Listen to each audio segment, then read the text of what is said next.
এজন্য আব্দুল্লাহ বিন আউন রাহিমাহুল্লাহ তিনি বলতেন, শুআবুল ঈমান 6930 নম্বর হাদিস, লা তাসিক বিকাসরাতিল আমাল ফাইন্নাকা তাদরি লা তুকবালু মিনকা আমলা ওয়ালা তামান যুনুবাক ফাইন্নাকা লা তাদরি হাল কুফিরাত আনকা আমলা ইন্না আলাইকা আনকা মুগায়্যাবুন মা তাদরি মাল্লাহু সানিউন ফীহ আয়াজআলুহু ফী সিজ্জিন আম ইয়াজআলুহু ফী ইল্লিয়িন। তিনি বললেন, শোনো, বেশি আমল নেই, আত্মতৃপ্তিতে ভোগো না। সালাত আদায় করেছো, যাকাত দিয়েছো, সিয়াম পালন করেছো, হজ করেছো, তাই আনন্দিত হয়ে যেও না, খুশি হয়ে যেও না যে আমি তো সালাত আদায় করেছি, আমি তো যাকাত দিয়েছি, আমি তো হজ করেছি, তাহলে তো আমি বেঁচে গেলাম। এরকম আনন্দিত হয়েও না। কেন জানো? তুমি যে ইবাদত করেছো এটা কবুল হয়েছে না হয় নাই এটা তোমার জানা নাই, ঠিক না? এতদিন পর্যন্ত যত ইবাদত করেছেন, কেউ কি বলতে পারবেন আমার এই ইবাদতটা কবুল হয়েছে? এই জন্য সালাফ মাদারিজুস সালিকিন এবং আত্মশুদ্ধিমূলক কিতাবগুলো যদি কেউ পড়ে, আমালুল কুলুব, অন্তরের আমল, এই কিতাবগুলো যদি পড়ে, মুফাসাদাতুল কুলুব, অন্তরের রোগ, এই কিতাবগুলো যদি কেউ পড়ে, তাহলে সে বুঝতে পারবে যে মানুষ নিজেকে নিশ্চিন্তিত মনে করে আমি ইবাদত করেছি তাই আমি নাজাত পেয়ে যাব, আমি রক্ষা পেয়ে যাব। কিন্তু আব্দুল্লাহ বিন আউন তিনি চমৎকার করে বললেন যে তুমি যে ইবাদত করেছো এটা কবুল হয়েছে না হয় নাই এটা তোমার জানা নাই। আমি একটা সূত্র শিখেছি, আপনাদেরকে শিখিয়ে দিই। অনেক কিতাবাদি গবেষণা করে আমি শিখেছি, কেউ যদি সালাত আদায় করে, কেউ যদি যাকাত দেয়, কেউ যদি সিয়াম পালন করে, কেউ যদি হজ করে, কেউ যদি কোরআন তেলাওয়াত করে, জিকির আজকার করে, তাহলেই সে নাজাত পাবে না যতক্ষণ পর্যন্ত তা কবুল না হবে। সুবহানাল্লাহ বললে অনেক নেকি হয় না? বললে হয় না কবুল হলে হয়? আপনি সুবহানাল্লাহ অনেকবার বলছেন, কিন্তু আল্লাহ একবারও কবুল করে নাই, কয়টা নেকি হবে? একটাও না। কেন? আল্লাহ কবুল করেনি। এই জন্য প্রত্যেকটা কাজ কবুলের সাথে সম্পর্কিত। আপনি সিয়াম পালন করলেন, আল্লাহ যদি কবুল করেন তাহলে নেকি পাবেন, যদি কবুল না করেন তাহলে নেকি পাবেন না। এই জন্য আব্দুল্লাহ বিন আউন বললেন, নিজের আমল নিয়ে আত্মতৃপ্তিতে ভোগো না, আনন্দিত হইও না। কেন জানো? তুমি যে ইবাদতটা করেছো এটা কবুল হয়েছে না হয় নাই এটা তোমার জানা নেই। আবার নিজের গুনাহের ব্যাপারেও নিরাপদ বোধ করো না। কেন? অনেক গুনাহ করেছো, এই কারণে আল্লাহর কাছে ক্ষমা চেয়েছো, আল্লাহ মাফ করে দাও, আল্লাহ ক্ষমা করে দাও। তুমি খুব নিশ্চিন্তিত হয়ে গেছো, তোমার আর কোনো পেরেশানি নেই। কেন? ওই যে আল্লাহর কাছে যে ক্ষমা চেয়েছো। শোনো, তোমাকে আল্লাহ ক্ষমা করেছে নাকি করে নাই এটাও তোমার জানা নাই।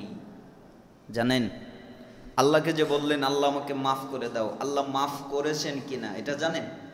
এটা তো জানেন না। তাহলে আপনি এত নিশ্চিন্তিত কেন? কেন আপনার চিন্তা ভাবনা নেই? এই জন্য যে ইবাদত করেছো ওটা কবুল হয়েছে কিনা এটাও জানো না, যে পাপ করেছো ওটা ক্ষমা হয়েছে কিনা এটাও জানো না। আল্লাহ তাআলা তোমার সাথে কি আচরণ করবেন এটা তোমার জানা নাই। তিনি কি তোমাকে ইল্লিন জান্নাত দেবেন নাকি তোমাকে সিজ্জিন জাহান্নাম দিবেন এটা তোমার জানা নাই। অতএব নিশ্চিন্তিত হয়ে যাও না। মাজমাবুজ জাওয়ায়েদের 11785 নম্বর একটা হাদিস এসেছে, মুআজ বিন জাবাল রাদিয়াল্লাহু আনহু লাম্মা আন হাদরাতুল মাউত বাকা, একদিন তিনি অনেক কাঁদছিলেন, কান্নাকাটি করছিলেন। তাই সাহাবায়ে কেরাম জিজ্ঞেস করলেন, মা ইবু কি কা, কি ব্যাপার আপনি কাঁদেন কেন? কি হয়েছে, কেন কাঁদেন? তখন তিনি বললেন, আল্লাহি, আল্লাহর কসম, আমার মৃত্যু হবে এই ভয়েও আমি কাঁদছি না। আমাকে দুনিয়ায় সব কিছু রেখে যেতে হবে এই ভয়েও আমি কাঁদছি না। আমার যে মরণ হবে এ ভয় আমার নাই। আমার যে দুনিয়ায় সব কিছু রেখে যেতে হবে এই ভয়ও আমার নাই। তো আপনি কাঁদেন কেন? আমি কাঁদি কেন জানো? আমি মুহাম্মদ সাল্লাল্লাহু আলাইহি সাল্লামকে বলতে শুনেছি, তিনি বলেছেন, ইন্নামা হুমা কবদাতান, ফাকবদাতুন ফিন নার ওয়া কবদাতুন ফিল জান্নাহ ওয়ালা আদরি ফি আইয়িল কবদাতাইনি আকুনু। তিনি বলেছেন, আদম সন্তানের যত রূহ আছে আল্লাহর দুই মুষ্টিতে ভাগ করা আছে, একটা যাবে জান্নাতে, একটা যাবে জাহান্নামে, একটা যাবে জান্নাতে, একটা যাবে জাহান্নামে। আমি মুআয ইবনুল জাবাল জানি না ওই জান্নাতেরটাই আমি না জাহান্নামেরটাই আমি, এটা আমার জানা নাই, তাই আমি কাঁদছি। আমি যদি জানতে পারতাম যে জান্নাতেরটাই আমি আছি তাহলে কাঁদতাম না, কিন্তু আমি কোনটাই আছি তা তো আমার জানা নাই। আমি জান্নাতেরটাই না জাহান্নামেরটাই আপনারা জানেন, কোনটাই আছে এটা তো জানা নাই, এজন্য আমি কাঁদছি। তাহলে আপনার আমার কিসের এত মায়া, কিসের এত আনন্দ উল্লাস? দুনিয়ার মায়ায় পড়ে যাওয়া। কেন আমরা পড়ে গেলাম? কেন দুনিয়ার মায়ায় পাগল হয়ে গেলাম? আল্লাহ সুবহানাহু ওয়া তাআলা আমাদেরকে নিজেদের আমল নিয়ে আত্মতৃপ্তিতে ভোগা থেকে রক্ষা করুন। সবসময় আমাদের কলিজার মধ্যে আল্লাহর ভয় ভীতি অন্তর্ভুক্ত করে দিন। আল্লাহকে ভয় করার তৌফিক আল্লাহ তাআলা আমাদেরকে দান করুন। এজন্য নিজেকে নিয়ে কখনো গর্ব করবেন না, সবসময় নিজেকে তুচ্ছ ছোট মনে করবেন, নিজেকে নিয়ে চিন্তা করবেন। আল্লাহ সুবহানাহু ওয়া তাআলা আমাদেরকে কবুল করুন। আমরা দুনিয়া থেকে মুক্ত হওয়ার জন্যে আপনাদের জন্য চমৎকার একটা ঘটনা সালাফদের কিতাবের মধ্যে থেকে আমি সংগ্রহ করেছি, পেয়েছি, যে একটা রাজার একটা গল্প আপনাদেরকে শোনাই। এখান থেকে আপনারা অনেক কিছু শিখতে পারবেন। কোন এক রাজার 4 জন স্ত্রী ছিল, ভালো করে বুঝবেন। 4 জনে 3 জন ছিল অনেক সুন্দরী এবং গুণবতী, কিন্তু প্রথম জনের অবস্থা বেহাল দশা।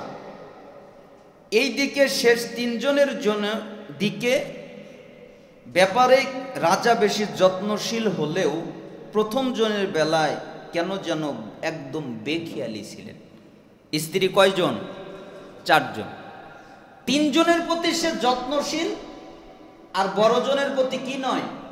যত্নশীল নয়, বেখেয়াল। তো একবার রাজার অসুখ হলো, কঠিন অসুখ। যত দিন গড়ায় তত দৈন্য দশা, দিনকে দিন এতটাই অবনতির দিকে যেতে থাকলো যে লোকেরা বলা বলি শুরু করলো, রাজা বুঝি আর বাঁচবেন না। দরবারের সবাই লেগে পড়লো রাজার সেবায়। কেউ মুখে খাবার তুলে দেয়, কেউ পা মালিশ করে দেয়, কেউ গা টিপে দেয়। মোট কথা রাজ দরবারের সবাই রাজার সেবায় ব্যস্ত। কিন্তু এত শান, এত শৌকত, এত অনুসারী, এত ভক্ত, এত বিত্ত সম্পদ থাকার পরেও সুস্থতার লেশমাত্র দেখা মিলছে না। ক্রমেই নাজুক অবস্থা রাজার। অবশেষে একদিন সবার আশঙ্কা হলো, ডাক্তার রাজাকে দেখে বলে চলে গেলেন, হায়াত আর বেশি দিন নাই, শরীরের অবস্থা বড্ড নাজুক, তিনি আর বাঁচবেন না, তার দুরারোগ্য ব্যাধি হয়েছে। ডাক্তারের কথায় যেন আকাশ ভেঙ্গে পড়ল রাজার মাথায়। এত বড় রাজ্য থাকার পরেও গোটা দুনিয়া তার কাছে সংকীর্ণ মনে হতে লাগলো। যেই মানুষটা এতদিন শহরের পর শহর দাপিয়ে বেরিয়েছে, এত সৈন্যবাহিনী থাকার পরেও সে আজ অশোকের কাছে বন্দী, বিছানা থেকে উঠতে পারছে না, এক গ্লাস পানিও নিজ হাতে তুলে খেতে পারছে না। সেই শক্তিটুকুও তার নাই, যেন নিতান্ত দুর্বল ছানা। কয়েকদিন পরেই যার নিথর দেহ চাপা পড়বে মাটির নিচে। এটা হলো রাজার একটা অবস্থা। এভাবে ক্রমশ মৃত্যু চিন্তা, কবরের নিঃসঙ্গতা মনের আষ্টে পৃষ্ঠে ঘিরে ধরল রাজার। আখেরাতের ভয়াল দৃশ্য ভেসে উঠল মনের আকাশে। ভয়ে বিহ্বল হয়ে তিনি গেলেন। মনের এই ভয় দূর করতে তিনি বউদেরকে ডাকা শুরু করলেন। প্রথম ডাক দিলেন, ছোট বউ। ডাক শুনে ছোট বউ চলে এলো। 4 স্ত্রীর মধ্যে এইজনকে রাজা আবার ভীষণ রকম ভালোবাসতেন। একটি নিমিষের জন্য চোখের আড়ালে রাখতেন না। যখন যা লেগেছে হুকুমের আগেই এনে দিয়েছেন। তার জন্য নিজের গোটা রাজ্যও ছেড়ে দিতে প্রস্তুত ছিলেন রাজা। কিন্তু আজ সেই প্রেমিক রাজা মৃত্যুর শয্যায় কাতরাচ্ছে। কাতর কণ্ঠে প্রিয়তমা স্ত্রীকে বলছেন, আমার খুব খারাপ লাগছে, খুব ভয় হচ্ছে। এই জগতে আমার কত ক্ষমতা, কত সম্পদ, কোনো কিছুর অভাব ছিল না, কিন্তু ওপারের জীবনে আমি যে সম্পূর্ণ একা। কবরে, হাসরে, আখেরাতের প্রতিটি স্টেশনে সম্পূর্ণ একা পার করতে হবে আমার। তাই খুব ভয় হচ্ছে। তুমি কি আমার ওপারের সাথী হবে, আমার সঙ্গে যাবে? কাকে বলছেন? স্ত্রীকে বলছেন। তো চতুর্থ স্ত্রীর জবাব, মাফ করবেন, আমার পক্ষে এখন মরা সম্ভব নয়। আমি এখানেই থাকতে চাই, এই শান শৌকত ছেড়ে যেতে পারবো না। এটা কে বললেন? প্রিয়তমা স্ত্রী বলে দিলেন। প্রিয়তমার মুখে সরাসরি নাচোচক জবাব শুনে এটা রাজা শুনতে চাননি। তাই কিছুক্ষণের জন্য নির্বাক হয়ে গেলেন। আসলে নিজের কানকে তিনি বিশ্বাস করতে পারছিলেন না। যাকে এত ভালোবাসলাম, এত আগলে রাখলাম, সেই মানুষটাই কিনা আমার অন্তিম মুহূর্তে একা ছেড়ে চলে যাচ্ছে। কিন্তু আরও তো 2 জন স্ত্রী আছে, তাদেরকে দেখি কি বলে। এবার তৃতীয় স্ত্রীর পালায় আসলো। 4 স্ত্রীর মধ্যে এই স্ত্রী আবার রূপের দিক দিয়ে এগিয়ে ছিল, মানে সমস্ত স্ত্রীর চেয়ে আবার সুন্দর। সুস্থ থাকা অবস্থায় রাজা তাকে নিয়ে বেশ গর্ব করতেন। বিভিন্ন সভা অনুষ্ঠানে গেলে তাকে নিয়ে যেতেন তার সৌন্দর্যের কারণে। তাই রাজা তাকে বললেন, তুমি কি আমার সাথে কবরে যাবে? তৃতীয় স্ত্রী হতাশ করলো তাকে, বলল, দুঃখিত, আমার পক্ষে যাওয়া সম্ভব নয়। তবে এতটুকু বলেই ক্ষান্ত হলো না, কাটা গায়ে লবণের ছিটা দিল। সে বলল যে, আপনি মারা গেলে আমি আর এক জায়গায় বিয়ে বসবো। আমি আপনার সাথে কবরে যাব মানে? আমার এখনো সুস্থ সবল যৌবন রয়েছে, আমি কেন আপনার সাথে যাব? দ্বিতীয় জন তখন পাশেই দাঁড়িয়ে আছে। রাজা ছলছল চোখে তার দিকে তাকালেন। এই স্ত্রী আবার বাকিদের মতো এত স্বার্থপর নয়, মানে সুখে দুঃখে আবার রাজার পাশে থাকতো। দ্বিতীয় স্ত্রী, রাজা যখন দ্বিতীয় স্ত্রীকে বললেন যে তুমি কি আমার সাথে যাবে, তখন দ্বিতীয় স্ত্রী বলল, বলেন কি, আপনার সাথে আমি যাব মানে? আমি আপনার সাথে যাব না, তবে আপনার একটা উপকার করব। কি উপকার? আপনি যদি মারা যান, আপনার সম্পত্তি সুন্দর করে বন্টন করে দেব। মানে এতে কোনো কার্পণ্য করব না, কিন্তু আপনার সাথে আমি যেতে পারবো না। রাজা হতাশ হয়ে গেলেন। কেউ তার কথা শুনলো না, কেউ তার সাথে যাবে না। ঘরের এক কোণ থেকে আওয়াজ আসলো। প্রথম স্ত্রী বলছেন, রাজা চিন্তা করিয়েন না, আমি আপনার সাথে যাব, আমি আপনার সঙ্গে হব। রাজা ভাবছেন, যাকে আমি সারা জীবন অবহেলা করলাম, যার কোনো খোঁজ খবর নিলাম না, সেই আমার সাথে যেতে চাইল। এবার আসেন 4 স্ত্রীকে মিলাই। চতুর্থ স্ত্রী কে জানেন? চতুর্থ স্ত্রী হচ্ছে আমাদের রক্তে মাংসে গড়া শরীর। হ্যাঁ, আমাদের এই শরীর আমাদের সবচেয়ে প্রিয়জন। ভালোবাসায় যার উঠতে আমরা কাউকেই বসাতে পারি না, তার জন্য সব করতে প্রস্তুত, তাকে সুখী রাখতে, আরাম দিতে, কখনো কখনো হালালের সীমা ছাড়িয়ে হারামের দিকে ঝুঁকে যাই। জীবনের শুরু থেকে শেষ অবধি আমরা দেহের যত্নে নিজেদের উজাড় করে দেই। কিন্তু এই দেহটাই মৃত্যুর সময় আমাদের থেকে বিচ্ছিন্ন হয়ে পড়ে। উপরেতে আমাদের সঙ্গী হতে বাদ সাধে, কারণ মাটির সঙ্গে মিশে যাওয়াই তার ধর্ম। এর জন্য শরীর মাটির সাথে কি হয়ে যায়? মিশে যায়। ওটাকে আমাদের সাথে থাকে চিরকাল? থাকে না। তৃতীয় স্ত্রী হচ্ছে আমাদের শখের চাকরি। ওই তৃতীয় স্ত্রীর মতো, তুমি মরলে কি হবে, আমি আর একটা বিয়ে করব। ঠিক এই চাকরিটাও তাই, যখন আপনি মারা যাবেন তখন এই চাকরিটা আর একজনের হাতে সঁপে দেয়, তাই না? এটা আর আপনার থাকে না, আর একজনের হয়ে যায়। দ্বিতীয় স্ত্রী হলো তাই আমাদের পরিবার, আমাদের পরিজন, আমাদের আত্মীয় স্বজন, বন্ধু বান্ধব। কেন? ওই যে মৃত্যুর পরে আমাদেরকে নিয়ে চলে যায়, এরপরে যখন আমাদেরকে মাটি দিয়ে চলে আসা হয়, তখন এরপরে আমাদেরকে সুন্দর করে আমাদের মাল সম্পদ টাকা পয়সা বন্টন করে দেওয়া হয়। এই কাজটা কারা করে? পরিবার। আর প্রথম স্ত্রীকে জানেন? ভাবুন তো কি হতে পারে? হ্যাঁ না, প্রথম স্ত্রী হলো আমাদের রূহ। প্রথম স্ত্রী আমাদের কি?